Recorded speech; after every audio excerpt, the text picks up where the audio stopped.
5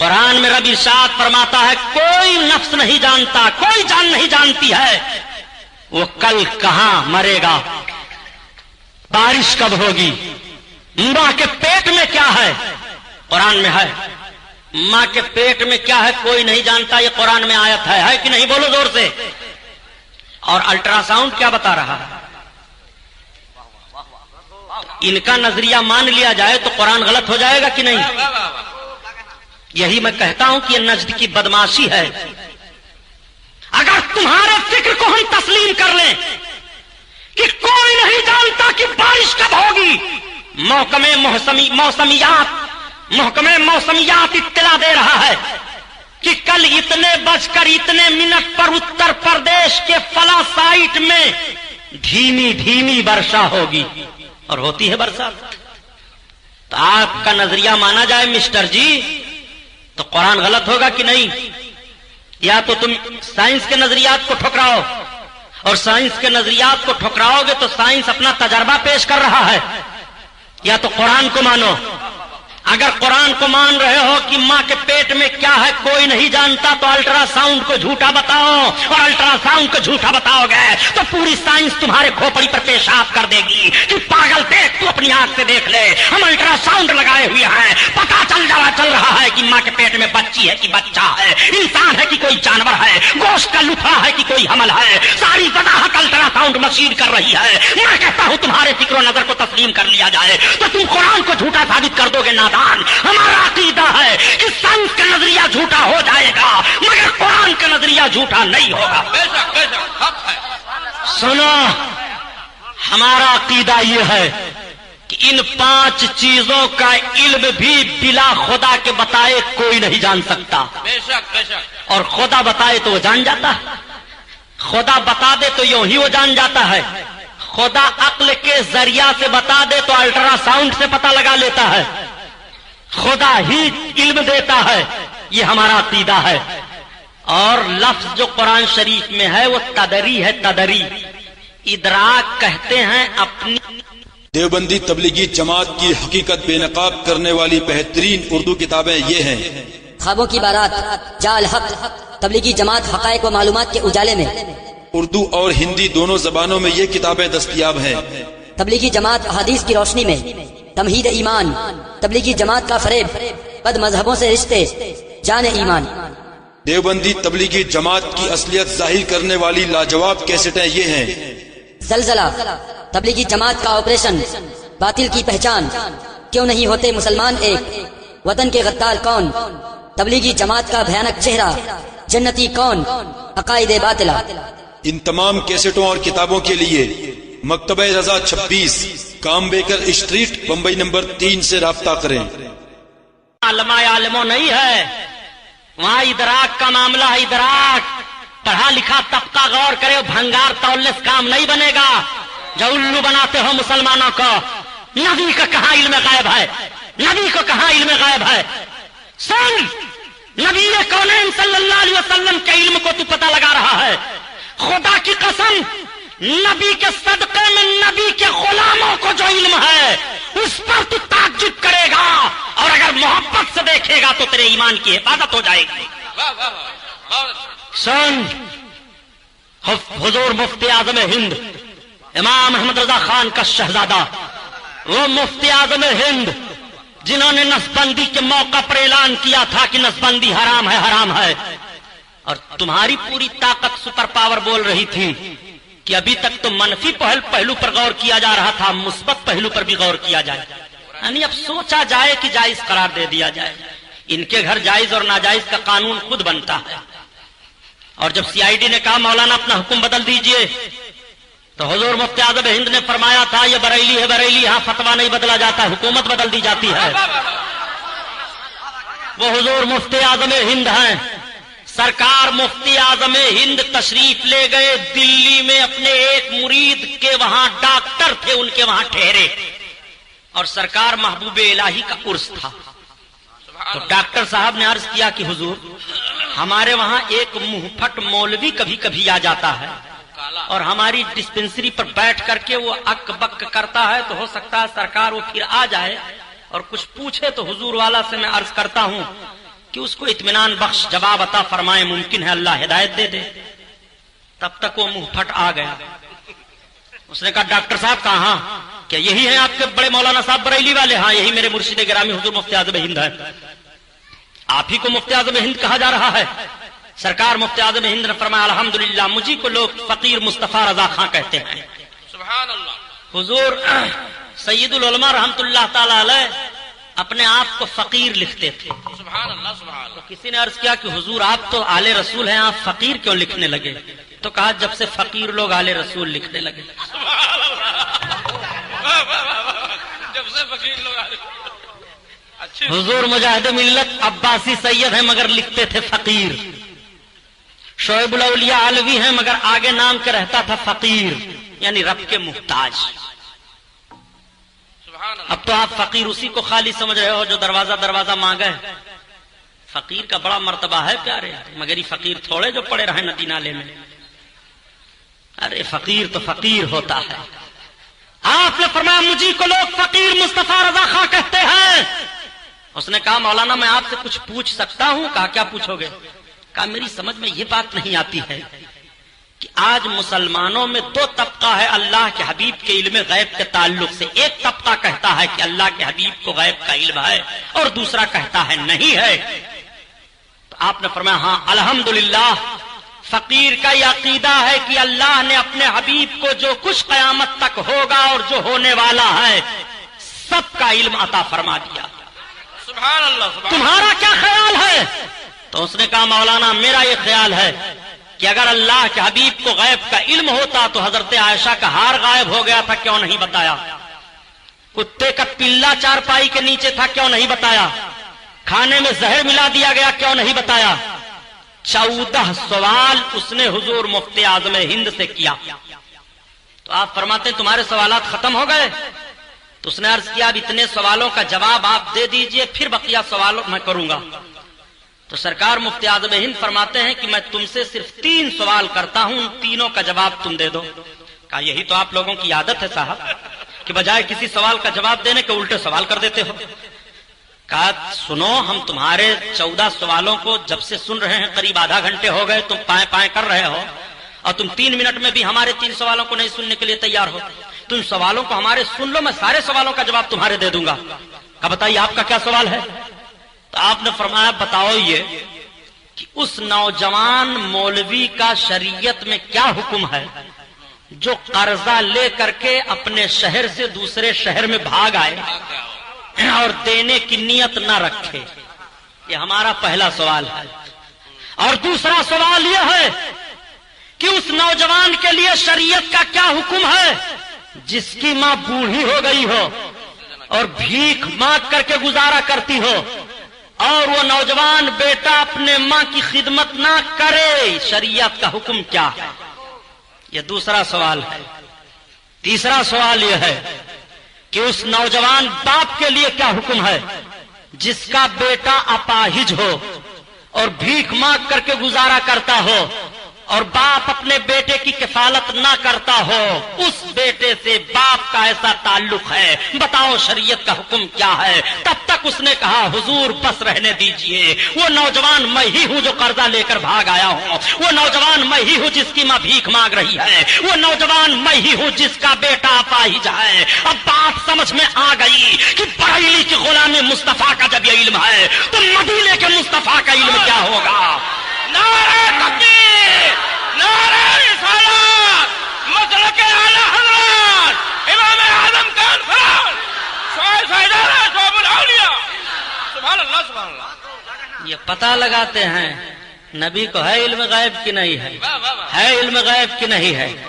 ابھی پتہ لگا رہے ہیں دنیا کہاں سے کہاں پہنچ گئی. اور آیت پیش کریں گے اس کو بھی ابھی حل کیے دیتا ہوں انشاءاللہ. سنو آقا کریم صلی اللہ علیہ وسلم کے غلاموں کا یہ حال ہے، سرکار کے غلاموں کا جب یہ حال ہے پیارے تو آقا کا کریمانہ حال کیا ہوگا؟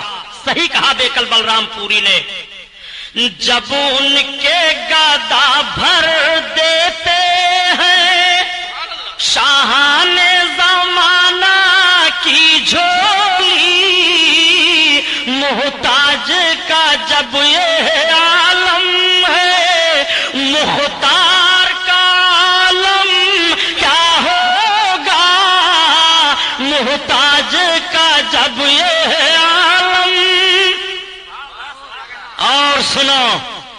آقا کے علم پاک کو پتہ لگا رہے ہو علم غیب ہے کہ نہیں ہے؟ آقا ارشاد فرماتے ہیں کہ میرے ہاتھ میں وہ دفتر پیش کر دیا گیا جس میں جہنمیوں کے ان کے باپ کے ساتھ نام ہیں اور جس میں جنتیوں کے ان کے باپ کے ساتھ نام ہیں۔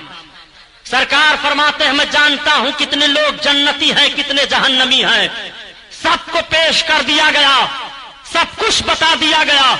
رب تعالیٰ قرآن میں بیان فرماتا ہے وَعَلَّمَكَ مَا لَمْ تَكُنْ تَعْلَمْ وَكَانَ فَضْلُ اللَّهِ عَلَيْكَ عَظِيمًا۔ محبوب جو کچھ تم نہیں جانتے تھے وہ سب کچھ تمہیں تمہارے رب نے بتا دیا، اور تم پر تمہارے رب کا بڑا فضل ہے۔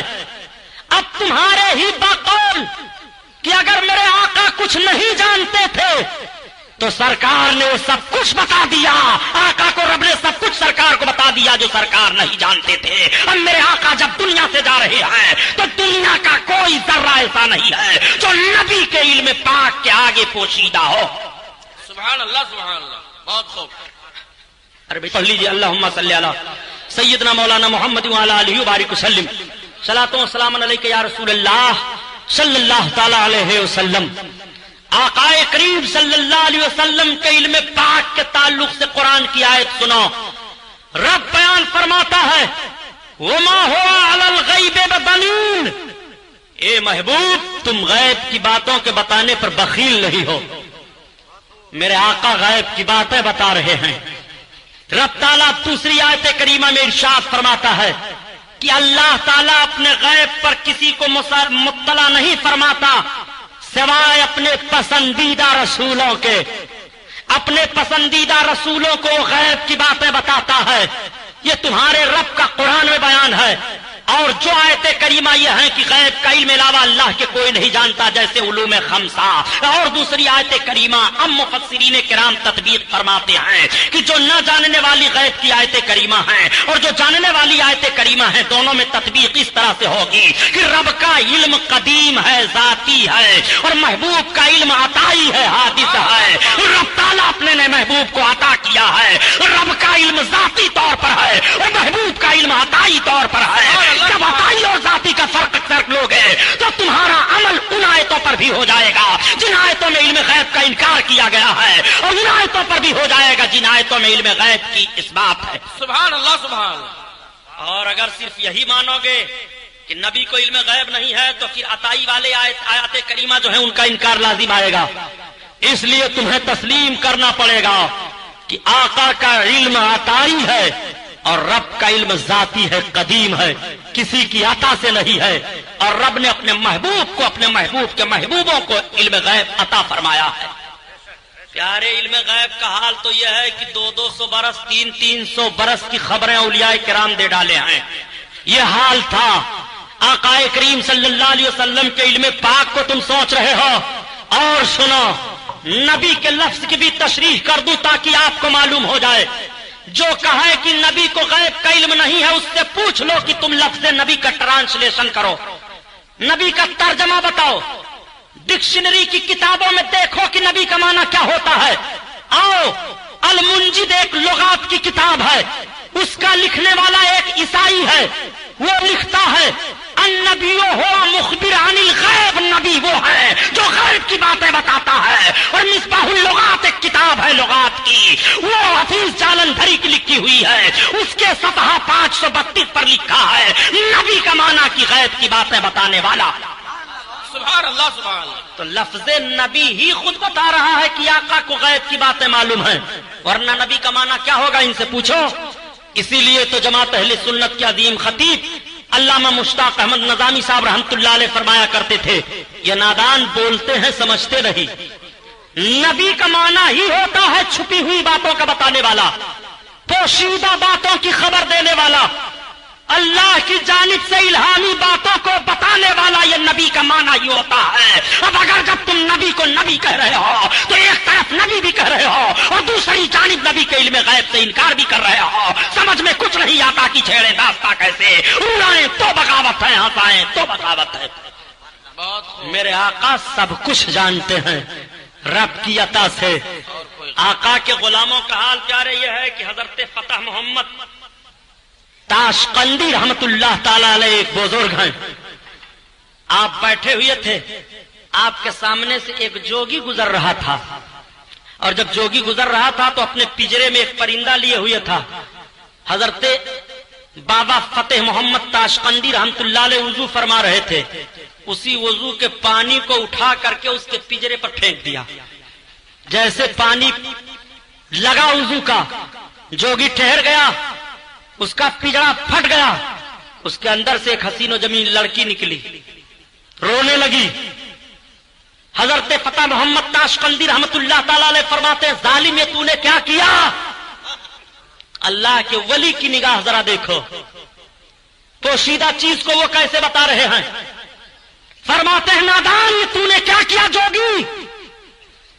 بیٹی بتا. اس لڑکی نے رو رو کر کے بتانا شروع کیا, بابا میں فلاں گاؤں کی فلاں کی لڑکی ہوں. یہ جوگی ہر روز جاتا تھا. ایک روز اس پر میرے اوپر اس کی نگاہ پڑ گئی. اس نے مجھ پر جادو کر کے پرندہ کی شکل میں کر لیا.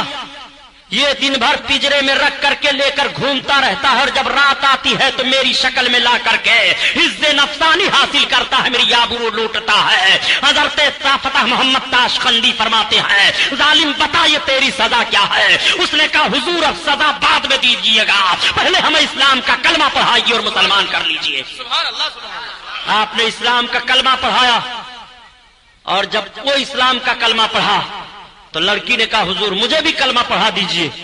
آپ نے اسے بھی کلمہ پڑھایا. اب جب دونوں کلمہ پڑھ لیتے ہیں تو آپ نے ان دونوں کا نکاح فرما دیا. سبحان اللہ سبحان اللہ. یہ ہے ذرا علم غیب ولی کا ذرا ملاحظہ فرمائیے. ولی کی نگاہ کا یہ عالم ہے, تو رسول اللہ کی مقدس نگاہ کا حال کیا ہوگا؟ سبحان اللہ سبحان اللہ. اسی لیے تو اعلیٰ حضرت عظیم البرکت فرماتے ہیں کہ تو اپنے نبی کو سمجھنا چاہتا ہے, خلق سے اولیاء سے رسول, خلق سے اولیاء سے رسول, اور رسولوں سے اعلیٰ ہمارا نبی, ہمارا نبی, اور رسولوں سے اعلیٰ ہمارا نبی, ہمارا نبی. علمک ما لم تکن تعلم وکان فضل اللہ علیک عظیما. اے محبوب, جو کچھ تم نہیں جانتے تھے اللہ نے تمہیں وہ سب کچھ بتا دیا. سبحان اللہ سبحان اللہ. اٹھاؤ تفسیر جلالین, اپنی مسجدوں سے اعلان کرتے ہیں, تفسیر جلالین اٹھاؤ, دیکھو اس آیت کریمہ کی تفسیر صاحب جلالین نے کیا کی ہے. وہ تفسیر کرتے ہیں, اے من الاحکام والغیب, یعنی اللہ کے حبیب جو حکمتوں سے اور غیب سے نہیں جانتے تھے وہ سب کچھ اللہ نے اپنے محبوب کو بتا دیا. سبحان اللہ سبحان اللہ. ایک بات اور بتاؤں پیارے, کہ ساری چیزیں مخلوق ہیں, اللہ خالق ہے. اللہ سے بڑا ہے کوئی نہیں. دنیا کی کسی نگاہ نے رب کو دیکھا ہے؟ حضرت موسیٰ علیہ السلام نے ایک بار خواہش کی تھی تو رب نے فرمایا, لن ترانی, موسیٰ تم مجھے ہرگز نہیں دیکھ سکتے. مگر یہ خواہش پر خواہش کرتے رہے تو رب تعالیٰ نے اپنے جلووں کا عکس سوئی کے نوک کے برابر کئی حصہ کر ڈالیے, طور پر ڈالا تو حضرت موسیٰ علیہ السلام غش کھا کر گر گئے. لیکن ان کی نگاہ کا عالم یہ تھا کہ 30 کوس پر کالے پہاڑ پر کالی چونٹی کو رات میں دیکھ لیا کرتے تھے. سبحان اللہ سبحان اللہ. کسی نے رب کو نہیں دیکھا ہے, اور اللہ کے حبیب نے رب کو دیکھا. اور کیسے دیکھا ہے قرآن اس کی وضاحت کر رہا ہے کہ نہ تو پلکیں جھپکی, کیا ہے سبحان اللہ. ما زاغ البصر وما طغى. ما زاغ البصر وما طغى. سبحان اللہ. اللہ اکبر, پلکیں نہیں جھپکی تھی میرے آقا کی, رب کا دیدار کر رہے ہیں. اور کتنی دوری سے کر رہے ہیں؟ فقابا قوسین او ادنا, ایک کمان کی دوری سے یا 2 کمان کی دوری سے یا اس سے بھی نزدیک. اتنی دوری سے میرے آقا رب کا دیدار فرما رہے ہیں. تو جب محبوب نے خالق کو دیکھ لیا تو مخلوقات کیا محبوب کی نگاہوں سے چھپائی جائیں گی؟ نہیں. اسی لیے اعلی حضرت نے فیصلہ دے دیا کہ نادان اب بحث نہ کرنا، اور کوئی غیب کیا تم سے نہا ہو بھلا، اور جب نہ خدا ہی چھپا تم پہ کروڑوں درود۔ اللہ سبحان اللہ۔ تو جب اللہ نہیں اپنے آپ کو اپنے محبوب سے پوشیدہ رکھا تو اپنی مخلوقات کو بھی نہیں رکھا۔ اللہ نے اپنے حبیب کو علم غیب عطا فرمایا۔ اس پر ہمارا اور تمام خوش عقیدہ مسلمانوں کا ایمان و عقیدہ ہے، اور اس سے انکار کرنا اسلام سے اپنے آپ کو نکال لینا ہے، خارج کر دینا ہے۔ اللہ ہم کو اور آپ کو صحیح العقیدہ مسلمان بنا کر رکھے، ہم خوش عقیدہ سنی مسلمان بن کر جئیں اور اسی پر ہمارا خاتمہ ہو۔ السلام علیکم۔